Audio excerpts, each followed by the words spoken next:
வணக்கம் மக்களே, welcome to FD Bus with Mohi. So obviously எல்லாருக்கும் தெரிஞ்சிருக்கும் இன்றைக்கி நம்ம எந்த படத்தினுடைய விமர்சனம் பார்க்க போகிறோன்னு ஒரு தமிழ் ரூரல் ரோம்கம் ட்ராமா மூவியாக இப்போ திரையரங்கில் ரிலீஸ் ஆகிருக்கு தலைவன் தலைவி படத்தினுடைய விமர்சனம் தான் பார்க்க போகிறோம். இந்த படத்தை லீட் பண்ணியிருக்காங்க விஜய் சேதுபதி, நித்யா மேனன், யோகி பாபுரல். இந்த படத்தை இயக்கியிருக்காரு பாண்டியராஜ் அவர்கள். ஸோ இந்த படத்தினுடைய ட்ரெய்லர் கிட்டே வந்து பார்த்திங்கன்னா ஒரு ப்ராமிசிங்காக வந்து கண்டிப்பாக அந்த படம் ஹிட் அடிக்கும், முக்கியமாக ஃபேமிலி என்டர்டெயின்மெண்ட்டாக இருக்குன்ற மாதிரியான ஒரு எதிர்பார்ப்பு வந்து. ஸோ உண்மையாகவே இது ஃபேமிலி என்டர்டெயின்மெண்ட் படமா, ஸோ எந்த மாதிரியான படம் அப்படின்றத இந்த டீட்டெயில் ரிவ்யூவில் பார்ப்போம். ஸோ ரிவ்யூக்கு போகிறதுக்கு முன்னாடி இந்த ரிவ்யூ ஆனது பிடிச்சிருந்தா மறக்காமல் லைக் பண்ணுங்கள், கமெண்ட் பண்ணுங்கள், ஷேர் பண்ணுங்கள், சேனலை சப்ஸ்கிரைப் பண்ண மறந்துடாதீங்க.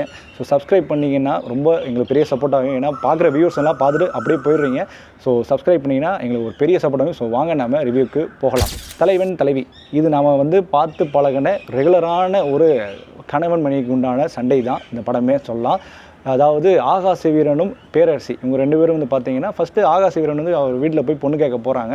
ஸோ அப்போ வந்து பார்த்திங்கன்னா இவர் வந்து WM படிச்சிருக்காரு, இவங்க வந்து பார்த்திங்கன்னா MBA படிச்சிருக்காங்க அப்படின்றாங்க.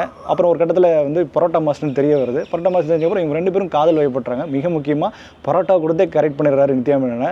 ஸோ கரெக்ட் பண்ணக்கப்புறம் பார்த்திங்கன்னா இவங்க ரெண்டு பேரும் காதல் உண்டாகுது. அப்புறம் வீட்டில் வந்து எதிர்ப்பு வருது. இருந்தாலும் அதெல்லாம் தாண்டி இவங்க வந்து லவ் பண்ணி மேரேஜ் பண்ணிக்கிறாங்க. மேரேஜ் பண்ணக்கப்புறம் இவங்க ரெண்டு பேர் வீட்டில் வந்து பேரண்ட்ஸ் வந்து பார்த்திங்கன்னா அடிச்சிக்கிறாங்க, பிடிச்சிக்கிறாங்க. ஸோ அதனால் இவங்க அஃபெக்ட் ஆகப்படுறாங்க. ஸோ அதனால் இவங்க அதனால் பயங்கரமாக அடிச்சிக்கிறாங்க, பிடிச்சிக்கிறாங்க.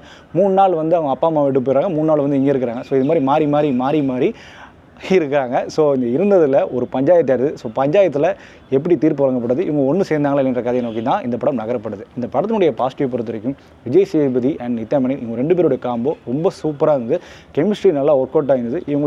இவங்க வர எல்லா ஃப்ரேம்ஸுமே நம்மளுக்கு ரொம்ப பிடிச்சிருக்க மாதிரியான அவங்களோட நடிப்பு இருந்ததுன்னு கூட சொல்லலாம். எஸ்பெஷலி விஜய் சேதுபதி, நீங்கள் இந்த சுமார் மூஞ்சி குமார்னு ஒரு கேரக்டர் இருந்து இல்லையா, அந்த ஃபன் மூடான விஜய் சேதுபதியை நீங்கள் இந்த படத்தை ஃபுல்லாக பார்க்கலாம். ஏன்னா படம் ஃபுல்லாகவே வந்து பார்த்திங்கன்னா விஜய் சேதுபதி வர ஃப்ரேம்ஸ் எல்லாமே ரொம்ப சிறப்பாக இருந்தது. அவர் கொடுக்குற அந்த நக்கல் நையாண்டியான எக்ஸ்பிரஷன்ஸ் அண்ட் அவர் வந்து அடிக்கிற கவுண்டர் அதெல்லாம் வந்து பார்த்திங்கன்னா படம் ஃபுல்லாகவே சூப்பராகவே பண்ணியிருந்தார்.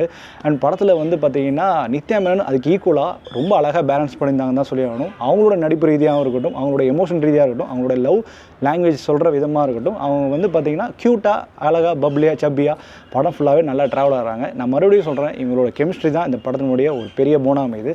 அப்புறம் சந்தோஷ் நாராயணனோட பின்னிசை இந்த படத்துக்கு ஒரு மிகப்பெரிய பலமாக அமையுது. ஏன்னா சந்தோஷ் நாராயணன் வந்து இந்த படத்துக்கு ஒரு காமிக்கல் வே ஆஃப் மியூசிக்கை கொடுத்துருக்காருன்னு சொல்லலாம். அதுமாதிரி பாடல்கள் பிளேஸ் பண்ணப்பட்ட விதமாக இருக்கட்டும், அதேமாதிரி பொட்டலை மிட்டாய் பாட்டு சாங் வர இடமா இருக்கட்டும், படம் வந்து மியூசிக் சூப்பராகவே அதகலம் பண்ணியிருக்காரு. சுகுமார் அவர்களுடைய சினிமாட்டோகிராஃபி இந்த படத்துக்கு ஒரு கூலாக ப்ரீஸாக மிக முக்கியமாக அந்த ரூரல் சிட்டியை காட்டுற விதத்தில் வந்து பார்த்திங்கன்னா நல்லாவே கேப்சர் பண்ணியிருக்காரு.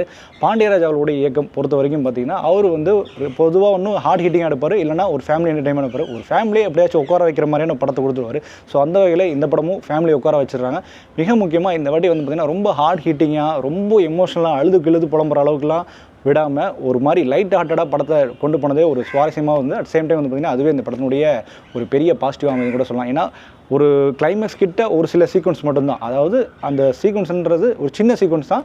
அந்த சின்ன சீக்வன்ஸோட இம்பாக்ட் நிறைய பேருக்கு ஃபேமிலியில் நிறைய பேரால் ரிலேட் பண்ணிக்க முடியும். ஸோ மேக்ஸிமம் இந்த படம் வந்து பார்த்திங்கன்னா நம்ம அம்மாவாக இருக்கட்டும், இல்லை நம்ம சொந்தக்காரங்களாக இருக்கட்டும், இல்லை நம்ம நிறைய பேரை பார்த்துருப்போம் இல்லையா, அவங்களுடைய கதையாக தான் இந்த படம் அமையுது. ஸோ 90% ஆஃப் பீப்புளுக்கு வந்து இந்த கதை ஒத்துப்போகும். ஸோ ரிலேட்டபுளாக இருக்கிற அன்ற ஒரு ரீசனே வந்து பார்த்திங்கன்னா இந்த படத்தினுடைய பாசிட்டிவாக அமையுது. இதுதான் லைஃப், இதை கடந்து போகிறது தான் லைஃப். அதாவது நம்மளுடைய வாழ்க்கையை பார்த்துக்கணும், மற்றவங்க சொல்லி நம்ம வாழ்க்கையை பார்த்துக்கூடாதுன்றதை சொல்லாமல் இந்த படத்தை சொல்லியிருக்காங்க. அது சொன்ன விதம் ரொம்பவே நல்லா இருந்தது அப்படின்னு தான் சொல்லி ஆகணும். படத்தில் பெருசாக கதையில் நீங்கள் எதிர்பார்க்க வேணாம். நான் சொன்ன இதே கதையில் தான் அந்த படம் ஃபுல்லாகவே ரன் ஆகுது. லைக் வந்து ஒரு ஓகே இல்லை ராஜேஷ் படங்கள்லாம் பார்த்திங்கன்னா கதை இல்லாமல் படம் ஃபுல்லாகவே காமெடி கலந்து கொடுத்துருப்பார் இல்லையா, அந்த மாதிரி இந்த படத்தில் நிறைய காமெடியும் ஃபன்னான எலிமெண்ட்டும் படம் ஃபுல்லாக இருக்கிறனால உங்களுக்கு பெருசாக நீங்களுமே கதையை எதிர்பார்க்காம தான் இருப்பீங்க. அண்ட் இதில் வந்து மற்ற சப்போர்ட்டிங் செம்போன் வினோதாக இருக்கட்டும், யோகி பாபுவாக இருக்கட்டும், அதுக்கப்புறம் வந்து பார்த்திங்கன்னா ரோஷினியாக இருக்கட்டும், அவங்க அப்பா அம்மாவாக இருக்கட்டும், அப்புறம் சரவணனாக இருக்கட்டும், தம்பி கேரக்டர், இந்த மாதிரி RK சுரேஷாக இருக்கட்டும், இந்த மாதிரி எல்லா கேரக்டர்ஸுமே இந்த படத்தில் கொடுக்கப்பட்ட வேலையை நல்லா பண்ணியிருந்தாங்க. அவங்க எல்லாருக்குமே ஒரு முக்கியமான கீ ரோலாக தான் அந்த படம் ஃபுல்லாக வராங்க. அதுமாதிரி யோகி பாவோட டைமிங் கவுண்டர் இந்த படத்தில் நல்லாவே ஒர்க் அவுட் ஆயிருக்கு. நிறைய இடங்களில் கிளாப்ஸ் வந்து சொல்லலாம்.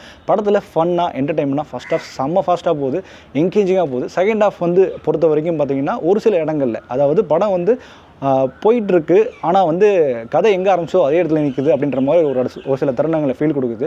ஸோ அந்த கதையை தாண்டி இன்னும் வரலையோ அப்படின்ற மாதிரியும் கொடுக்குது. ஒரு சில செகண்ட் ஹாஃபில் ஒரு சில சீன்ஸ்லாம் வந்து கொஞ்சம் தேவையில்லாத சீன்ஸ்ன்ற மாதிரியும் தோணுது. அதுமாதிரி சண்டை போடுறாங்க வராங்க, பட் கொஞ்சம் எமோஷனலாக ஏதாவது ஒரு வச்சுருக்கலாம். நான் ஆல்ரெடி சொன்ன மாதிரி தான் லைட் ஹார்ட்டடாக தான் கொண்டு போகிறாங்க, பட் இருந்தாலும் ஒரு ஸ்ட்ராங் ரீசன் வேணும்ல, அப்படின்ற ஒரு ரீசன் வந்து பெருசாக எனக்கு கொஞ்சம் இல்லையோன்ற மாதிரி தோணுது. ஒரு ஸ்ட்ராங் ரீசன் வருது. அதாவது RK சுரேஷ் வந்து எங்கள் ஃபேமிலியை வந்து அடிக்கிறாரு, அதெல்லாம் ஓகே. பட் வந்து பார்த்திங்கன்னா அதுக்கான சீக்வன்ஸ் இருக்குல்ல, அது இன்னும் கொஞ்சம் ஸ்ட்ராங்காக இருந்திருக்கலாம், இல்லை எமோஷ்னலாக இன்னும் கொஞ்சம் நம்மளுக்கு கொஞ்சம் எடுத்து கொடுத்துருக்கலாம். மற்றபடி மற்ற சீக்வன்ஸ்லாம் அரங்கேறப்பட்ட விதம் எல்லாமே நல்லா இருந்தது அப்படின்னு சொல்லணும். ஸோ மொத்தத்தில் இந்த படத்தை பார்க்கலாமா வேணாமா, இல்லை கண்டிப்பாக பார்த்தே திரும்ப அப்படின்னு கேட்டிங்கன்னா, நீங்கள் வந்து ஒரு 2.5 ஹவர்ஸை ஜாலியாக ஃபன்னாக என்டர்டெயின்மெண்ட்டாக, முக்கியமாக மற்றவங்க சண்டை போடுறது, இந்த புருஷன் பொண்டாட்டி சண்டை போடுறத ஜாலியாக என்ஜாய் பண்ண ஆசைப்பட்டீங்கன்னா கண்டிப்பாக இந்த படம் உங்களுக்கு ஒரு ஃபன் என்டர்டெயின்மெண்ட் விருந்தாக அமையும். அதில் எந்த ஒரு டவுட்டுமே இல்லை. ஸோ என்னை பொறுத்த வரைக்கும் இந்த படம் வந்து ஒரு வாட்சபிளான படம். ஸோ இந்த படத்துக்கு நம்ம கொடுக்கக்கூடிய ரேட்டிங் அப்படின்னு கேட்டிங்கன்னா 5க்கு 3.5. ஓகே மக்களே, இந்த ரிவ்யூ பிடிச்ச நம்பர், இந்த ரிவ்யூ பிடிச்சிருந்தா மறக்காமல் லைக் பண்ணுங்கள், கமெண்ட் பண்ணுங்கள், ஷேர் பண்ணுங்கள், சேனலில் சப்ஸ்கிரைப் பண்ண மறந்துடுங்க. Stay with me FD Buzz with மோகி.